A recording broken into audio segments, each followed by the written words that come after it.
Hello viewers, আপনারা দেখতে পাচ্ছেন আমার ছাদ বাগান। তো আমার ছাদ বাগান এগুলো হচ্ছে একটি লাউ গাছ। তো একটি না, এখানে 3টি লাউ গাছ আছে। তো ছাদ বাগানে লাউ গাছগুলো ভালোভাবে বেশ বেড়ে উঠতেছে।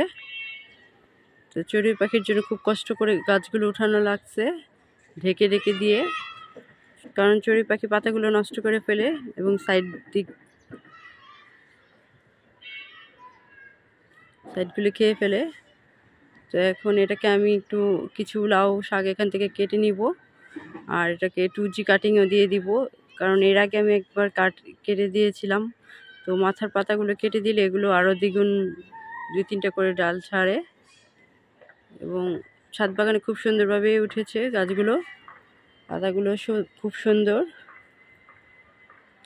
তো ছাদ বাগানে লাউ গাছ করা আসলে একটু কষ্টসাধ্য হয়ে যায় চড়ুই পাখির জন্য, কারণ চড়ুই পাখি খুব ডিস্টার্ব করে এগুলোতে।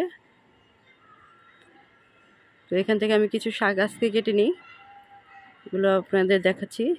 তো ছাদ বাগান থেকে ভালোই শাক হয়। তো দেখেন আমি ছাদ বাগান থেকে কতগুলো শাক কেটে নিয়েছি। তো আমার এর থেকে বেশি আর প্রয়োজন নেই, কারণ আমরা অল্প মানুষ, তাই এগুলি কেটে নিয়েছি। তো গাছে আরও শাক আছে। তো খুব সহজেই ছাদ বাগানে লাউ গাছ চাষ করা যায়, আর আশা রাখছি এটা থেকে লাউও ধরবে। এই যে এইগুলো কেটে দেওয়া লাগে, এরকম মাথাগুলো ভেঙে দিবেন। ভেঙে দিলে এখান দিয়ে আরও 2-3টা করে ডাল ছাড়বে, আর